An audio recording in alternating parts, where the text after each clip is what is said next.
Ben Riggs presents Reading D&D Aloud.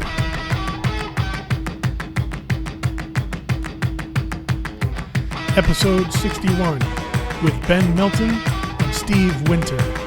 D&D designer meets the questing beast. Ladies and gentlemen, aboliths and aberrations, bears and boyars, elves and eagles, vampires and voyagers who have ventured beyond the gender binary, we are once more in the digital presence of greatness. First, and again, we have D&D icon Steve Winter. If you didn't catch him on his last appearance on this show, Steve possibly has the longest career of anyone in the history of Dungeons and Dragons. He began working on D&D back at TSR in downtown Lake Geneva, and once even broke into the offices by climbing in a second-story window. He was a vital voice on second edition, and one of the first people to work on third edition, even though that project then passed on to other hands. He followed D&D from Wisconsin to Renton, Washington, where he continued to produce work for D&D through fifth edition. Welcome back to the show, Steve. Hi, thank you. Very happy to be here. I would point out one person I know who has been in the industry with D&D longer than me was Kim Mohan, because he was at TSR when I started, and he was at Wizards of the Coast when I left. Fair. Second in order, but by no means in importance, we have the one, the only, Ben Milton. Game designer, YouTube sorcerer, and high priest of the OSR scene. Ben is the human guise of the extra-dimensional intelligence which birthed Knave 2nd edition, the sleek little fantasy role-playing game that's conquering gaming tables everywhere. He's also the creator of Questing Beast, where he dives deep into the weird, wild, and wonderful old-school corners of tabletop gaming.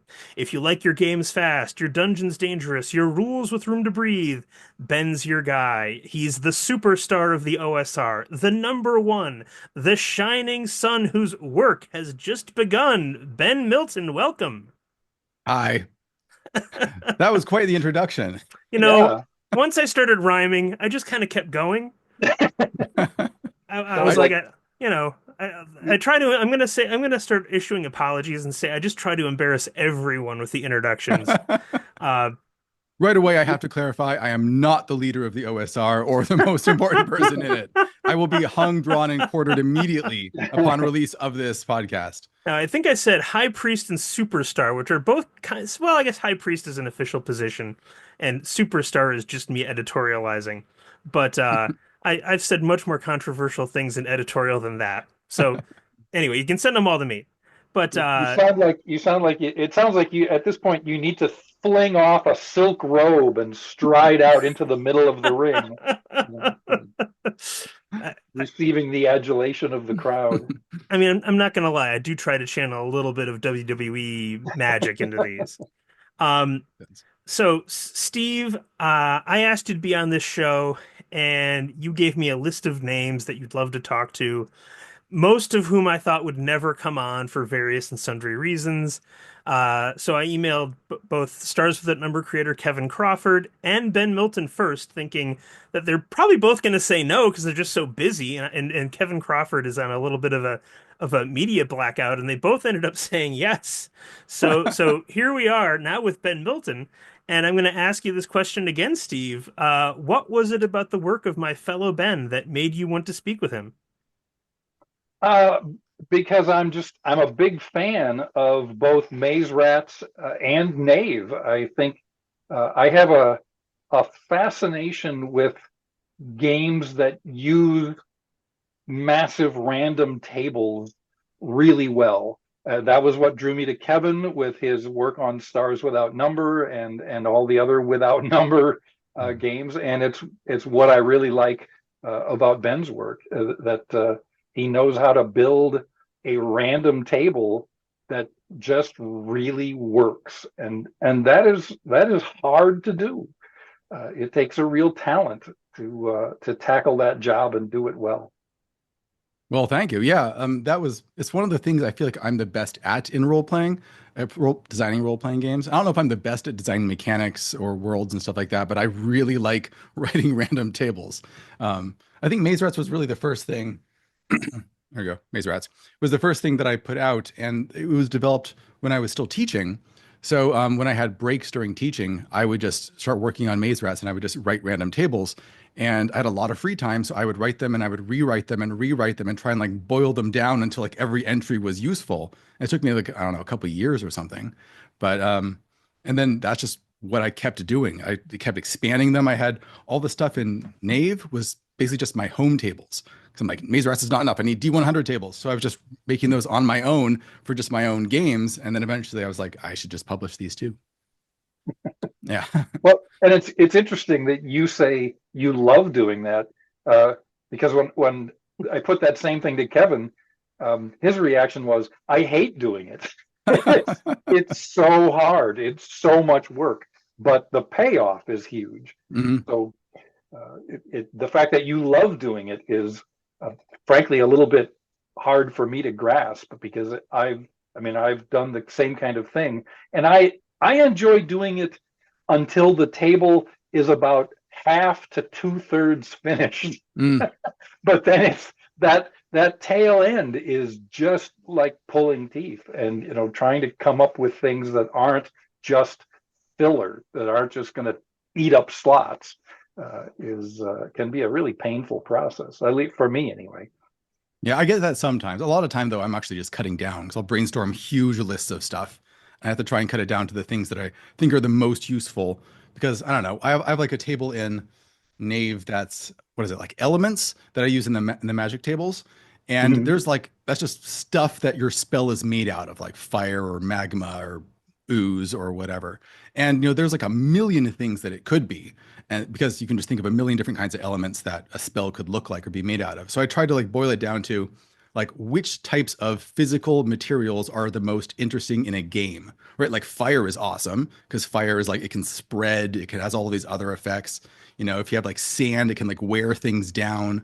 But there's some elements like, I don't know, cotton or something, where it's like you can imagine it in a game, but it doesn't do a whole lot. So I tried to remove that stuff so it was as gameable as I could. That's what I tried to do for most of the tables. Yeah. And I'm assuming that you run at least some games of Knave and Maze Rats. So do you? Because I love the books and I use the tables all the time in other things. I've never actually run Maze Rats or Knave, but so when you're running games, are you doing a lot of just on the fly, hit the table to grab a couple of ideas and then run with those, or do you have a somewhat more planned approach? I mean, usually I use the tables more for prepping, if I'm going to use them to help me break out of a rut. If I'm coming up with the same idea over and over, I'm like, oh, I wrote 100 different encounters, 100 different activities that a monster is doing, and that'll just get me new ideas. I don't use it on the fly as much. I know some people do, but from talking to people who have bought the book, I think most people use it for prepping, which is about what I use it for, just because there's so much material in there that it's a little tricky to grab something on the fly, although you certainly can if you need to. I prefer to just not pause and roll things in a book if I don't have to. So I just try and do everything ahead of time. So you go ahead, Steve. Please go ahead. Go, Steve. I was just going to say, one more thing I love about Knave is that you have designer notes at the back of the book. Right? I mean, that used to be a thing. Every game, war games in particular, but even RPGs, they always had designer notes. And that kind of fell out of favor, and I'm not sure why. Because I really miss them. That used to be the first thing I would read in any game. If there were designer notes, that's where I started, because I wanted to know what the author was thinking when they worked on this. Yeah, I mean, I appreciate that they're there. That's why I wrote them, because that's one of my favorite things to see.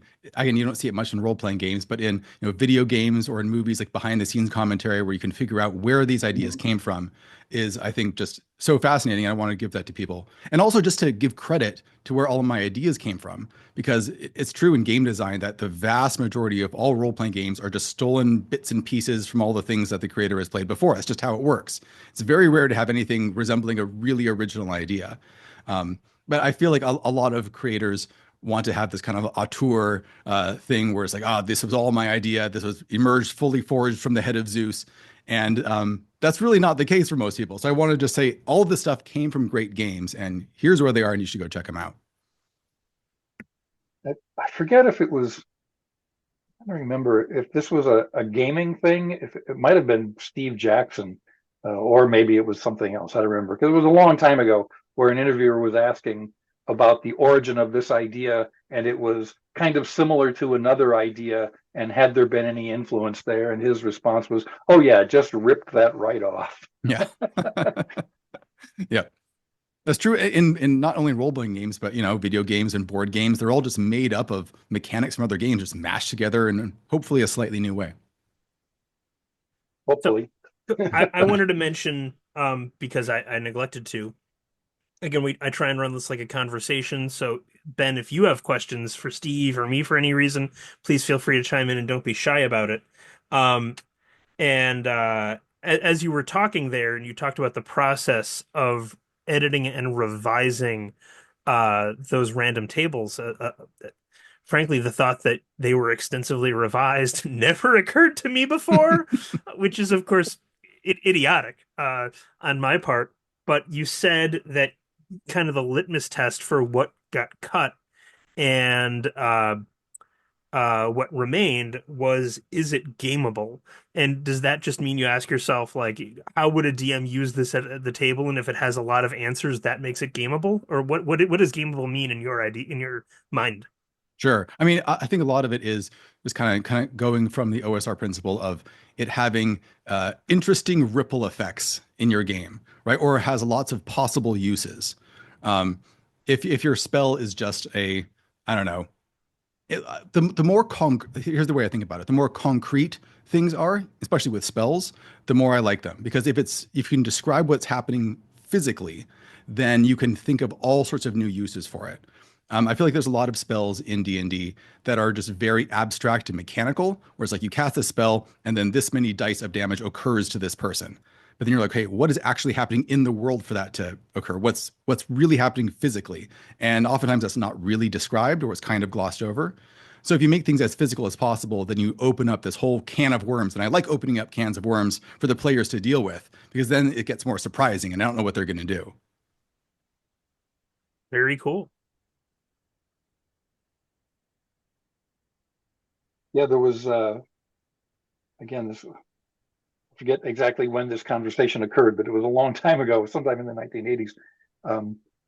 I was talking about adventure design with Lawrence Schick. It was shortly after I came to TSR, and he pointed out that he liked to just, I think I was asking him, what kind of a solution did you have in mind for the players when you put this together? And his response was, I had no solution in mind at all. I was just, I just throw some stuff on the floor and let them, and I want to see what they do with it. Yeah, that's exactly right. That's how I try and do all the things I do. Like when I was designing Waking Willoughby Hall, which is this short adventure, I get these comments from people who leave reviews every once in a while. And what's so great is that the way that they have tackled the adventure is always wildly different. And that was kind of in the design, where I try to create as many possible solutions and give them enough weird tools that it was impossible to know how they would deal with it. And as a game master, I think that is the most fun thing for me. It's not like seeing players play out a story I've planned, but seeing them just kind of wreck a situation that I've created, and and just like, what is going to happen, and what are the crazy consequences of this for the players? We'll have to find out, because I can't predict what's going to happen. And for me, that's the enjoyment that I get out of it. Yeah, I've gotten truly pretty tired of plotted adventures. I have, as a GM, I have much more fun running a sandbox type game, because I don't know what's going to happen. I want to be surprised. Yeah. I want to have to think on my feet in the middle of a game, and those moments when you're truly taken aback and thrown for a loop and you're not sure what to do, those are sort of the priceless moments for a GM. Yeah. And I mean, when you're a GM and you're running, it's your one mind against, I don't know, 4, 5, 6 minds. And in my experience, they will probably outthink anything that you throw in front of them. So, like you said, I often don't worry about coming up with official solutions to situations because they will think of something. They have 6 times the brain power as me, and oftentimes Mhm. it's everything I can do just to slow them down. So, Yes.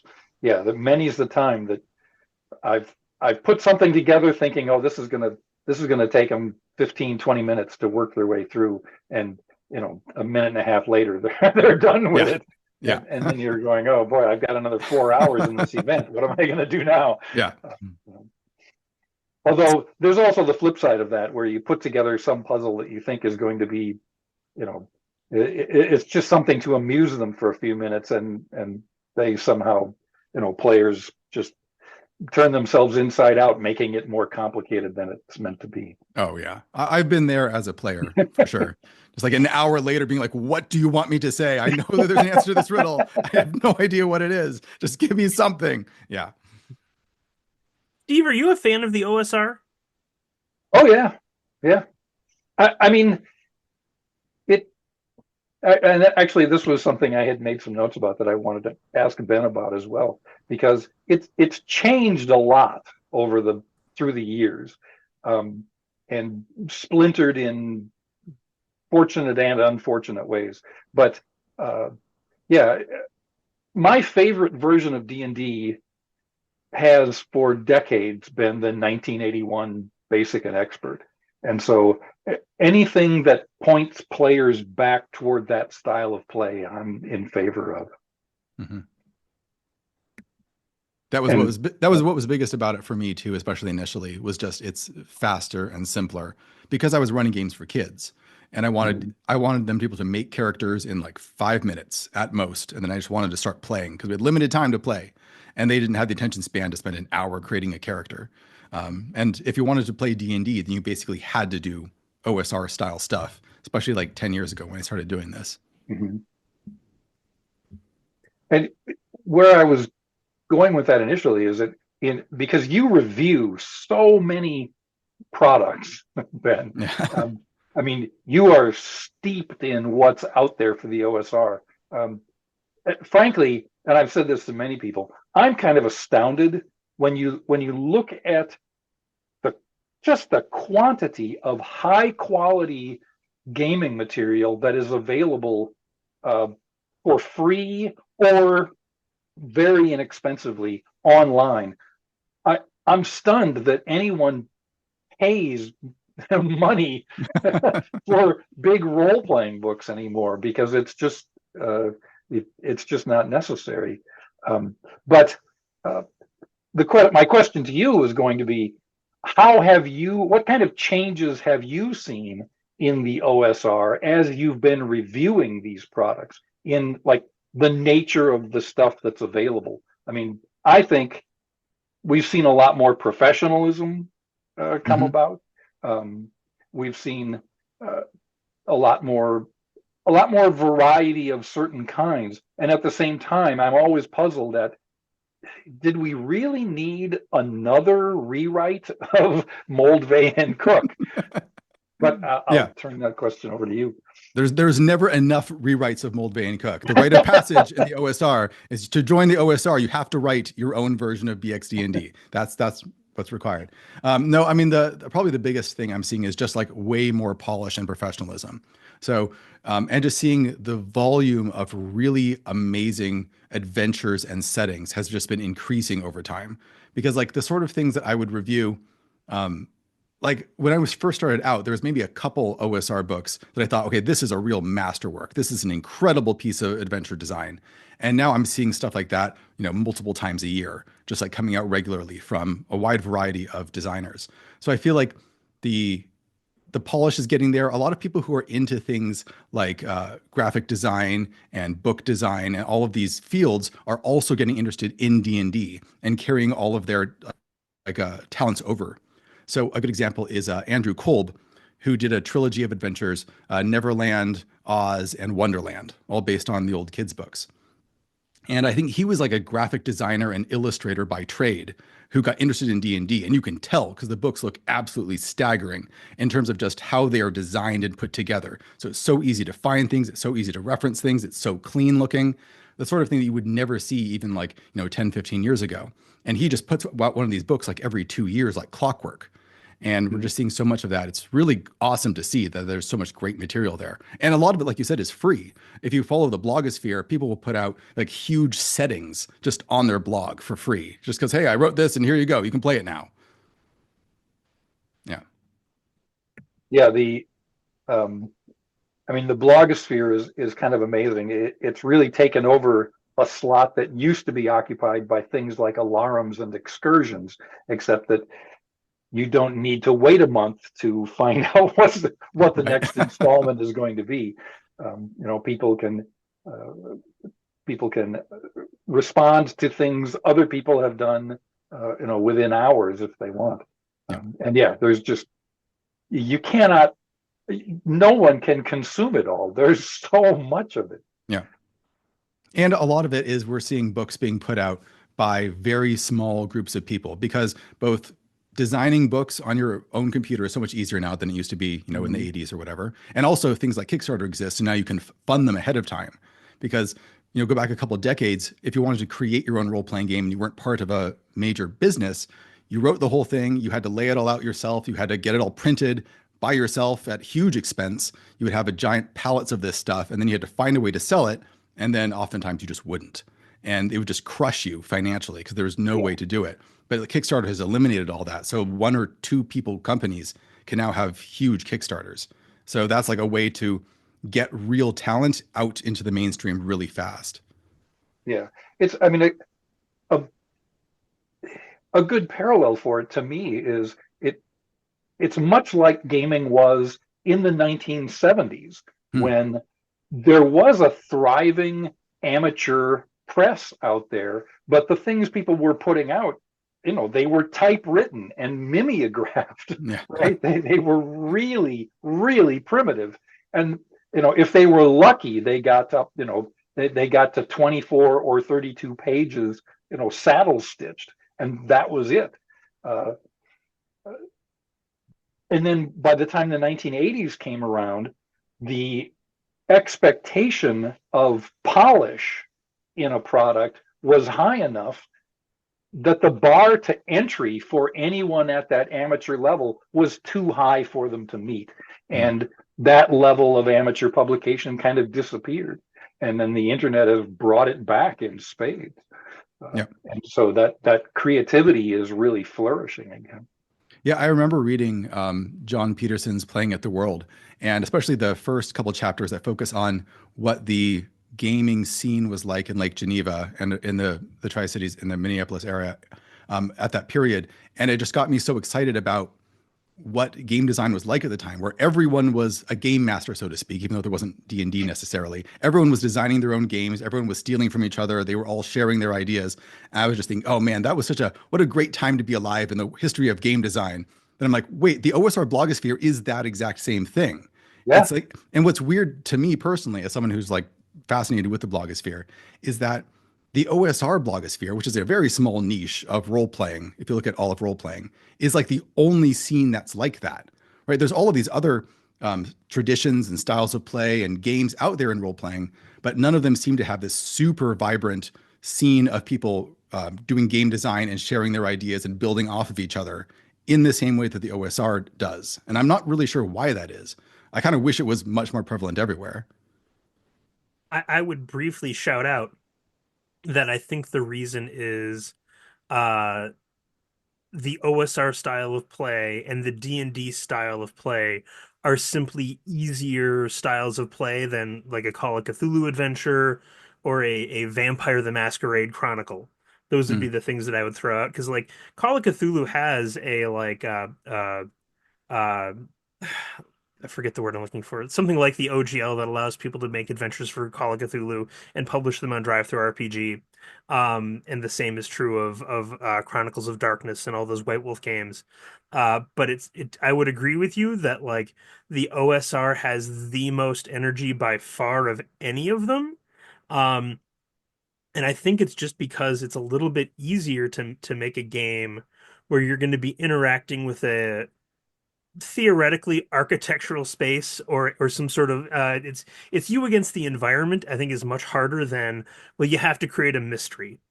Um I forget which designer I was talking to. It was some D&D designer who was like, what would have happened to role-playing games if Arneson didn't give us the dungeon? And this this designer was like, I think that tabletop role-playing games would have eventually emerged out of like how to host your own murder parties, Hmm. and that would have just kept getting more and more uh sitting at a table and less running around your house until you had something like a role-playing game emerge from that. And I was like, that's a really interesting counterfactual. But that would be my answer to why you have the energy in the OSR and not, again, like there are lots of people that love Call of Cthulhu, but writing a Call of Cthulhu adventure is way harder than Hmm. coming up with, here's your ruined abbey, here's your derelict spaceship in Mothership or what have you. That's my answer. Please somebody tell me I'm wrong because it's interesting.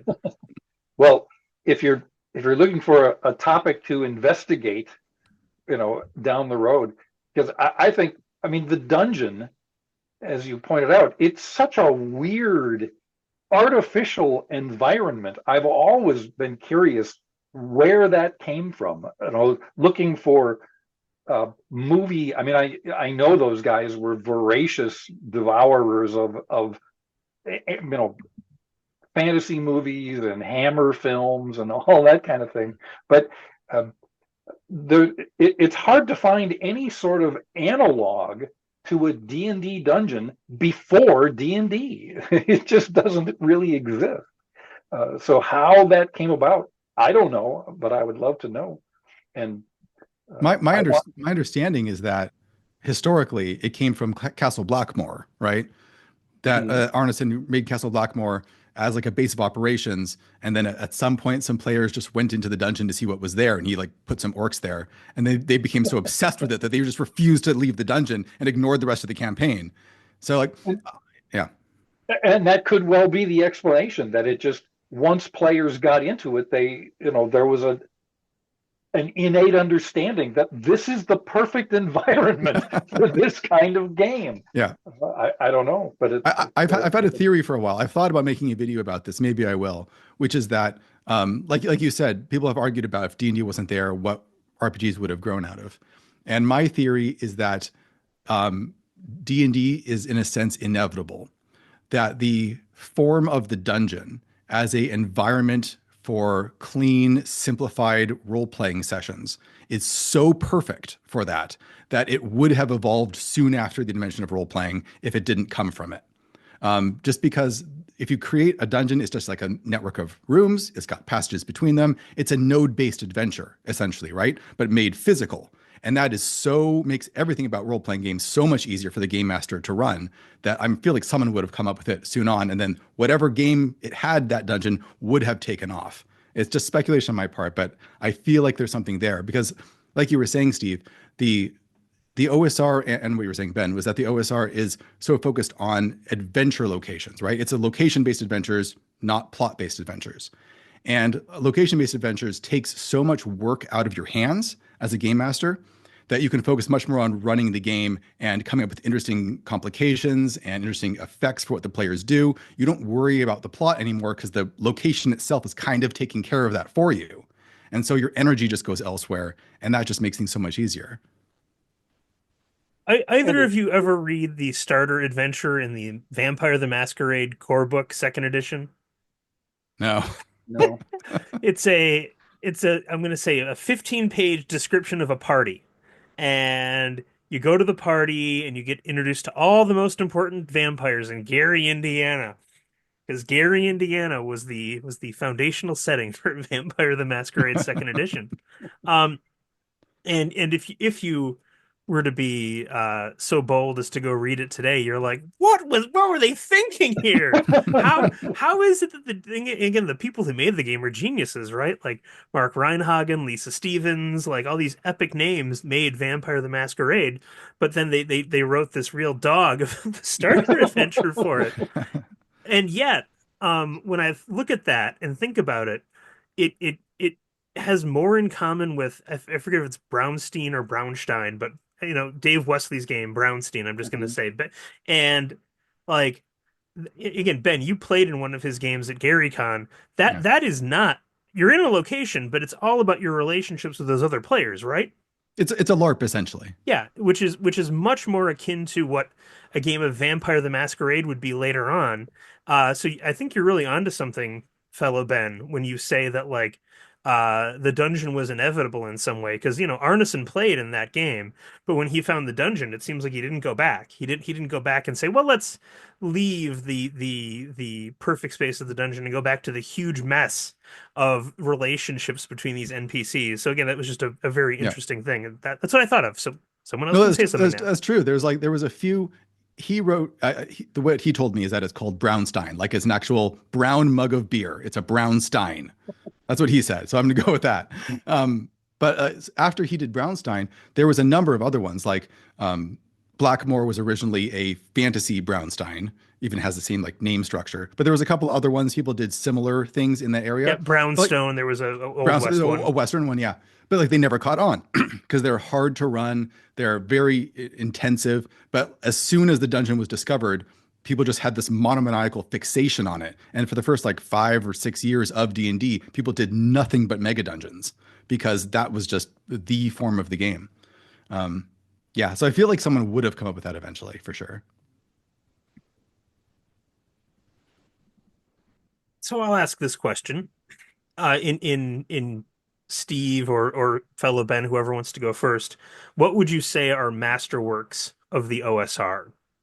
In no particular order, doesn't have to be your favorite one ever, but just a masterwork or two. Probably my favorite is Banes of the Earth. That That's one's an just impressive. That's an impressive yeah. work, no question. If someone is listening and does not know what that is, what would that be, Ben? So that is, I think, Patrick Stewart's masterwork.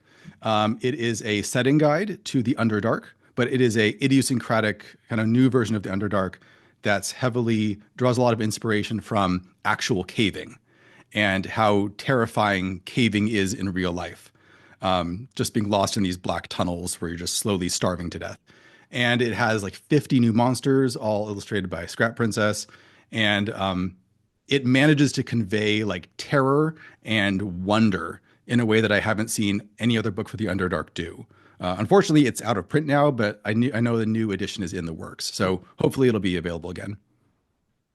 I'm sure it's still available as a PDF, if nothing else. I don't think the PDF is available anymore. Whoa, Really? weird. I should check. I'll check while Steve talks. I'll sure. look it up. The physical. It's great because that's the version I have, and I think it was sometime within the last 6 months or so that I got it. Oh, good. Okay, I thought it was gone, but maybe it's still there. Yeah, but I don't recall. I don't know. Maybe I downloaded it off of a pirate site. I don't remember. I don't think so. Right. I think I got it through Drive-Through or Itch. Sorry, go ahead. Go ahead. Well, I'm trying to come up with an answer to Ben's question. It's such a vast field. I really, I mean, are you thinking more in terms of an adventure or a rule set, or It's purposely as open as possible. Vague. Okay. It's as open as possible so that you can pull up almost anything you want to, and it does not look like it is on Drive-Through RPG, which is really weird.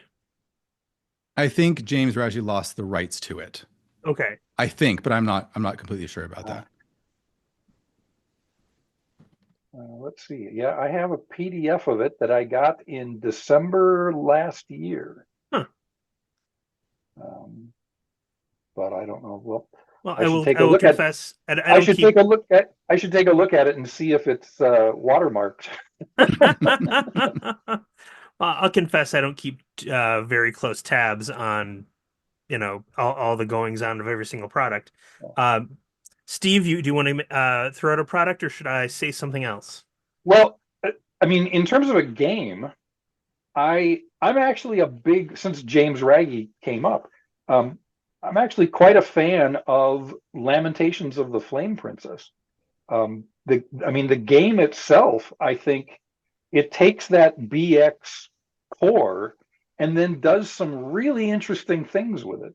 Um, I'm not necessarily a fan of uh, his then let's take it and be as transgressive as we possibly can in every way approach.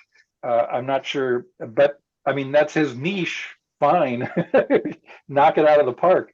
Um, uh, but I think it's kind of unfortunate that often that's all people know about Lamentations of the Flame Princess, and they don't go any farther than that and learn that the core game is a great OSR game. Um, Yeah, that was so really influential early on because it was one of the yeah. BX clones that was actually kind of taking it in a slightly new direction. Um, Mm-hmm. and unfortunately, it's never going to break into mass appeal because like the book has just like incredibly horrific art all over it, which most people are not going to be into. That's just the way it is. Yeah.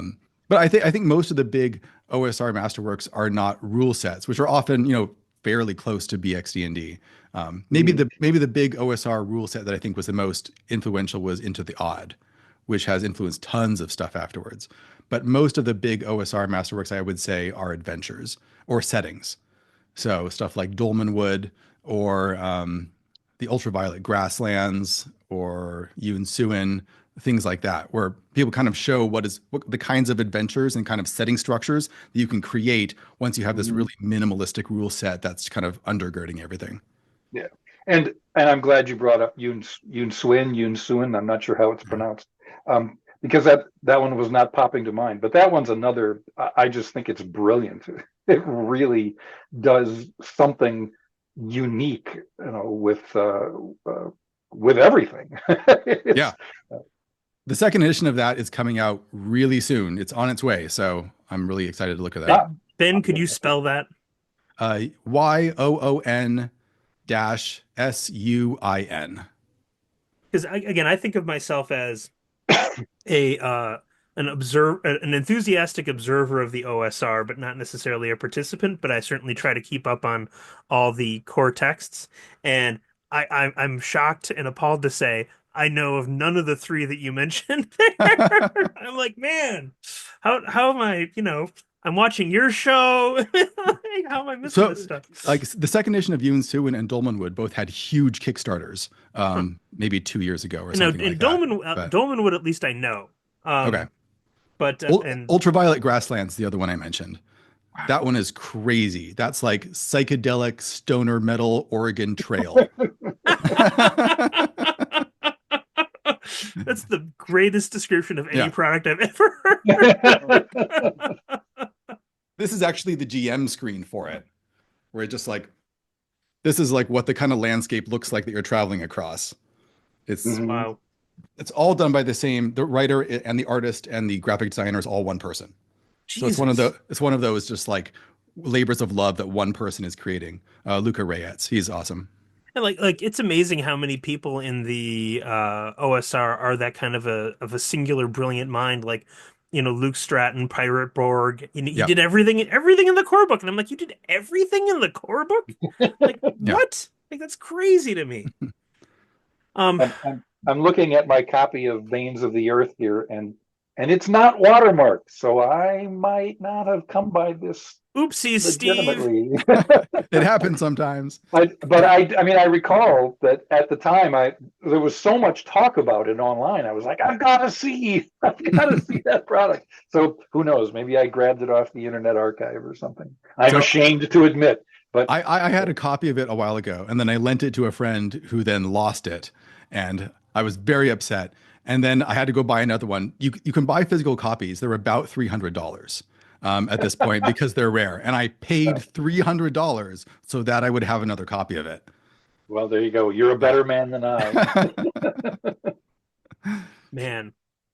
Well, one of my questions was going to be, are tabletop role-playing games still exciting? But I think that it's obvious from just listening to this conversation that all three of us think that they're still exciting. So And Ben, do you have any questions? I don't know if I haven't asked you that. Do you have any questions that you'd like to ask either of us about anything? And no is a fine answer. I can ask something else then. Not off the top of my head, but I'm sure I will think of something. Okay, and again, if you don't, that's fine. What are you playing right now, Ben? Anything? Running anything? Well, right now, actually, I'm kind of fortunate. My game group is we're doing a recycling game masters. So everyone in our group is running a different system. And then we're doing like short campaigns one after the other. So that's been a lot of fun because I like getting exposed to lots of different systems. So recently I ran Knave for them. I ran Waking Willoughby Hall. And then someone ran a short session or a short campaign of Traveler. And then what did we do recently? We did Fallout, the role playing game. And coming up next, we're doing Crash Pandas, that one shot, one page adventure where everyone at the whole table is a raccoon simultaneously trying to drive one car in a Fast and Furious style chase. So I'm really looking forward to that. That sounds great. I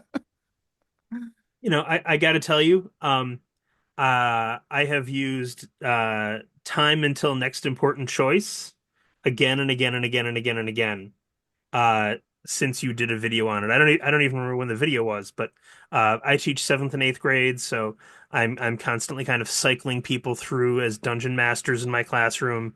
And a friend of mine recently took over our Monday night gaming group, and when he was like, "How do you think things are going?" And I was like, "Well, I think things are going fine, but you could decrease your time until the next important choice," which conveniently works out to Tunic Steve. I don't know if you watch how much you watch Questing Beast, his YouTube channel, but you know what, Ben, could you explain Tunic for Steve in case he doesn't know? Oh, it's just what it sounds like that when you're running a game, a good thing to keep in mind is to try and shrink the time until the next impactful choice. So that Mhm. there's regularly things being presented to the players that they can make a choice and then it has an impact on the rest of the game somehow. I feel like if you just do that, then for me, that's the core piece of advice, probably. Where if I am in any role playing game, if the game master is doing that, I'll probably have a good time. Um, so I tried to express that in a video. But like you were saying, Ben, something that I discovered while I was teaching is that like 90% of game mastering advice applies to teaching. It's like almost the same discipline. It's really weird. But like if you get better at teaching, you get better at running games too. Well, yeah, you definitely have to keep people busy. Yeah. There's nothing worse than having you're not saying anything as the GM and you're looking around the table and the players aren't really doing anything. That's a that's a big problem. Or when Um, like as a player, this has happened to me before where you play for 2, 3 hours and then the session wraps up and you look back and you think, wait, what did we actually do? Like we kind of walked here and then we walked over there and then we talked to a guy and then we went over here and we picked up something and then the session ended. Like nothing actually happened. We didn't make any choices that really pushed things in a surprising direction. And I feel like those are always the most unsatisfying sessions. You want, for good or ill, you want something big to happen that pushes things in a new direction. Wow. Um, so I'm gonna again, as the only person here not to have designed a game at some point, I'm going to say something, and it may end up being facile, and that's you can tell me that, and that's okay. Uh, but when I was looking over Knave and I was looking over the random tables, I thought to myself, let's roll up a room really quick. Okay, and so I rolled up. First, I rolled up a junk room. And then the next table was room details, and I roll it up, and I get broken glass, a mirror, and a balcony in this junk room, and I'm like, yeah, it makes sense. Um, and then I'm like, let me do another room. I roll, and for room I get art gallery, and I look at what I've written on the page, and I realize that all the room details for junk room would work pretty much just as well in art gallery. And if that happened in game, it would not be repetitive for the players. It would still be a totally different experience with those details recontextualized in that different room. Um, and it was the first time I had a minor epiphany that a random table is a list of great ideas, but a nested tables produce exponential ideas. And I just was like, why? and my mind kind of exploded. So, and I'd been playing, I'd been doing a lot with Kevin Crawford's uh, sector generation tables from Stars Without Number, just creating a sector for fun, and I couldn't believe how enjoyable it was, and the incredible variety I got from those tables, and looking at the tables in Knave just explained it to me. It's like, oh, it's a you roll twice on a random table and it's just exponential. So again, there's not really a question here. It's just a moment of looking at your book again provoked something in me. And again, I'm not a game designer, so if it's facile, that's fine. But I said Well, that. and the rolling twice component is the real key, right? If you only take one result off the table, there's only so much you can do with it. It's the trying to figure out how those two elements work together. That's where the magic emerges from it. Yeah. Because like each one is contextualized by the others. And so it's not just two things. There's actually lots more possibilities than even seem like they're latent in there. What's fascinating to me about like procedural generation is that I did a little research on this and I could be wrong, but as far as I know, the whole concept of procedural generation in gaming comes from Dungeons and Dragons. Like early D&D has rules for procedurally generating not just hexes, but like rooms and dungeons and stuff like that. I don't know if you can see it over here. Over on my wall, I have a giant poster, and the poster is called Random Dungeon Generator as a Dungeon Map. And it's a huge map of a dungeon, and all of the rooms are random tables pointing to other rooms. And so you can literally walk through this dungeon, and it will generate a dungeon using the rules. And all of these rules are taken directly out of AD&D because they're all in AD&D. It's an elaborate system. The original DMG had a whole set of tables for randomly generating dungeons, and they weren't great dungeons, but you could play very enjoyable sessions in them. So, but like so much of like video games and things like that today rely on procedural generations, having algorithms that produce content by like iterating on itself. And as far as I can tell, that was invented by Gary Gygax. And what's interesting is that the OSR kind of carries that forward, where there's still a big trend towards procedural generation. But I think D&D and the D&D like sphere is the only sphere of role playing that still focuses on that. Maybe Traveler has a bit of that in there too. But yeah, that's weird to me that like no other scene in the RPG space is interested in kind of having this almost hands-off approach where the world generates itself and then you just enter into it and you interact with it. Not sure why that is. Maybe it's just because D&D is so like setting in place focused versus other systems. I mean, people have certainly tried to do it in other genres. There have been attempts at it, although I've spent a fair amount of time just searching the web for specifically that kind of thing for science fiction. And it's not that they aren't there, they exist, but in much smaller numbers than for fantasy. Well, no, I would throw in a thank you to Ben, because thanks to your review, I just bought a copy of The Perilous Void, which I was just about to pull that up. Yeah. I mean that's I don't have the physical book yet, but the PDF is fantastic. There's unbelievable stuff in there. Yeah. Well, if there's definitely a strong branch of investigative role-playing games and mystery role-playing games, and there are sandbox campaigns and sandbox scenarios in those realms, but there is not typically, like, do either of you ever play the Dracula dossier? I know about it. I haven't played it. No, I haven't. Okay, so it is well worth a year of your time and some money. So if anyone has not heard me rant about the Dracula dossier on this podcast, I don't think I've done it in like a year, so I'll rant now. Imagine that the novel Dracula is in fact an after-action report of an attempt by British intelligence in the late 19th century to recruit Dracula into their intelligence service. And the operation goes bad, and Bram Stoker publishes this to distract the public from what actually happened because there wasn't actually like a bunch of Brits that died in Romania. That was just this Dracula novel. You're just confused. Now imagine that that published novel is a redacted report, and Pelgrane Press went and added 50,000 words to Dracula, and then they had annotations by three different sets of spies thrown into the novel. And you play Knights Black Agents. Knights Black Agents is spies versus vampires. And in the first couple sessions, your spies discover this Dracula unredacted text. And they discover Dracula is real and is now trying to kill them and keep sending vampires to kill them. And the only way that they can hunt down Dracula is by looking at the novel and going and hunting him down using clues in the novel. And Pelgrane Press went and made the most amazing campaign based on this concept. And it's a sandbox campaign.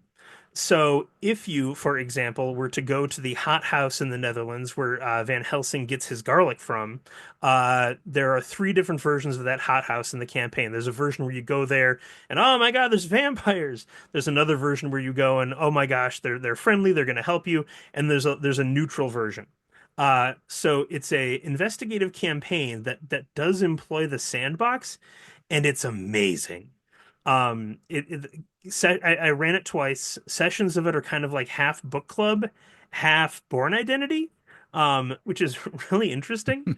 And there are a few other things that Pelgrane Press did with sandbox investigative adventures. And those work, and I definitely see uh that's probably actually a child of the OSR in some ways because Ken Hite did write some OSR adventures and he's one of the co-authors of the Dracula dossier. Uh, so it wouldn't surprise me if you could credit the OSR with that campaign in some ways. But my gosh, like my players will be like, we'll play that again. We'll do Dracula Dossier again. Has anyone else done anything like the Dracula Dossier? And it seems like not. But your point that like this is a really fertile ground that the rest of gaming has not yet fully embraced is, I think, well taken because my gosh, Dracula Dossier, man, amazing. I would love to play on that. Yeah. Yeah, I have not heard of that, and it strikes a chord because with the group that I play Call of Cthulhu and similar games with, I recently bounced an idea around about building an adventure where all the clues or all the answers to the questions that arise in the adventure can be found in actual books of occult knowledge, like books by Eliphas Levi or Aleister Crowley. I mean, all those books are available as PDFs or ebooks online, and the adventure builds off of material in those books. And to solve the adventure, to solve the questions, players actually have to go to those books and find the answers. And there was a lot of concern about, I don't know if players are going to be willing to do that much reading. Now, my take on it was they don't have to do all that much reading. If these things are ebooks or PDFs, they're fully searchable. You can very quickly drill down on the part of the book that you need. But it sounds like Pelgrane has already done something very similar, and you're saying it really works. I mean, like that idea, Steve, I'd play that game. And so there's that number one, which I think it's a really fertile idea for further adventure development. Two, the the reading, in my experience at least, fulfilled a similar function to those TSR fantasy novels. Suddenly, research and reading becomes a way to extend game time and extend the time spent in an adventure world. So again, it's one of those things where you think, oh, it's going to be a negative. Who's going to want to read 50,000 extra words of Dracula? It turns out lots of my players, um, and it fulfills a very similar function. Uh, so you know, editor Chris, please edit out what I'm about to say. I'll email the Pelgrane people and see if I can get you guys some PDFs because like I've been screaming about how good the Dracula dossier is for years. They're used to me screaming about it, and you're both important people where they might want to curry some favor with you and send some PDFs your way at least. Because The like clo Sorry, go ahead. go, I'm no, please, I've been talking way too much. I was just gonna say, like, the closest thing to that I've seen in the OSR is, I don't know have you heard of Hot Springs Island? I Mhm. ran that so. I picked up Hot Springs Island specifically because it reminded me of this. Please Yeah. continue. Yeah, so for people who don't know, it's a really dense jungle island hex crawl with lots of interesting factions and motivations. So it's already really cool. But like the twist is you get washed ashore on Hot Springs Island. You need to figure out what's going on there.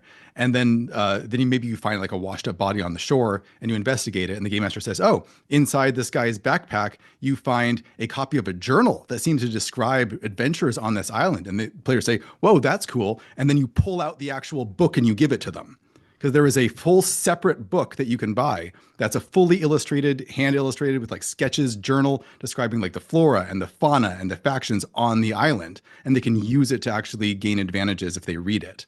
So, and it's also a way to sell products to players instead of selling products to game masters, which is a smart way to do it. Yeah. All right. Well, we sadly have to start winding down. Um, so Ben, you have your YouTube channel, Questing Beast, which everyone my audience should go and listen to. Um, and you have Knave's second edition. Is there anything else that you would shout out as a way to put money in your pocket? I mean, that's basically it. YouTube.com/questingbeast. If you want to look at my newsletter, that is Substack .com/questingbeast. And that's about it. It's easy to find me. And Steve, I'm going to say to you, sir, please go write this occult campaign using 19th century occult tech. Are you familiar with the gumshoe system? Oh yeah, yeah. I've run Trail of Cthulhu, and I think that's the only of the gumshoe games I've run. But yeah, I like. I've played it at conventions, and I've run it for the group I mentioned. I mean, again, for investigation, it just runs like a dream, and I am ready to buy your 19th century occult texts Trail of Cthulhu campaign, or All right. what. Well, I'll set up a Kickstarter that will fund if at least one person contributes. um, all right, and fellow Ben, I'm going to ask my most obnoxious question, which have always reserved until the end of the show, and you don't need to answer it if you don't want to. But how many copies do you think Knave has sold? I could find out. I am not completely sure. On, let's see, on the Kickstarter, it sold around 10,000 copies. Um, we may, again, it depends on if you break down physical or digital. I'm not totally sure about digital, but I think we might be getting close to that in physical again after the Kickstarter. But I haven't actually looked at the numbers in a while. So call it 20K. Maybe something like that. I've sold a lot of the PDFs, but I haven't, again, looked at those numbers in forever. But You sold two copies to me because I bought the PDF. Oh, thank you. On drive-through, and then just this summer I bought the physical copy down at the North Texas RPG Con. Awesome. Did you see Jacob there? Was he selling them? No, I don't think so. I got it from the Black Blade publishing booth. Okay. From Yeah. Alan Grove. Yeah. I was about to say, tall guy, beautiful eyes. I mean, Jacob Hurst's eyes, they just jump out of his skull and right into your face. I mean, they're just so striking. At least I think so. He's your publisher, Ben, so I don't know if that's odd for you. That sounds about right, yeah. But again, I like asking people about sales when they come on because it's just so interesting to me. Because I think the sales numbers are very impressive, frankly, for OSR texts.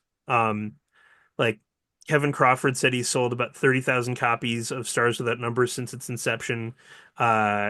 Kelsey Dion said 50K physical copies of Shadow Dark. And again, those are TSR numbers. Like, things are going really well. In a niche of the industry where a lot of people would consider 500 sales of a hit, those numbers are really astounding. Yeah, I'm as surprised as anyone else. I did not expect this to actually become like a mainstream niche. It was always a very weird kind of like indie thing, but it keeps getting bigger and bigger. Mm-hmm. Well, and a book like Knave or Maze Rats, I mean, you don't have to play the game. They're so useful no matter what you're doing. Yep. That was something I was thinking about. I'm like, I'm making this game. A lot of people don't like OSR games, but everyone needs random tables to build worlds. So I'll just sell it to everyone that way. Yeah. Well, I'm going to close by saying that we have a Patreon. It is a mere $3 a month. I'm assuming that people will be listening to this before July 15th. On July 15th, we are going to be doing a TTRPG book club. We are reading Shoah for Wraith the Oblivion, and we are going to have a book club session where the book's developer, Richard Dansky, comes on to talk to us about the book, along with Lou Prosperi, who was one of the driving forces behind the Earth Dawn RPG in the 1990s. And Patreon subscribers, you can participate live in this discussion. So please join our Patreon, read the book, and you can join us on July 15th for that discussion. Otherwise, we will be releasing it live, but not live. We will be releasing it wide on YouTube and Libsyn and everything else. But hey, we will never charge more than $3 a month. We'll never have separate tiers, so hey, for less than the price of a cup of coffee these days, you can help keep the show on the air. And with that, Ben Milton, thank you so much. Steve Winter, thank you so much. I can't thank you guys enough for this great conversation. Thanks for having me. Yeah, thank you.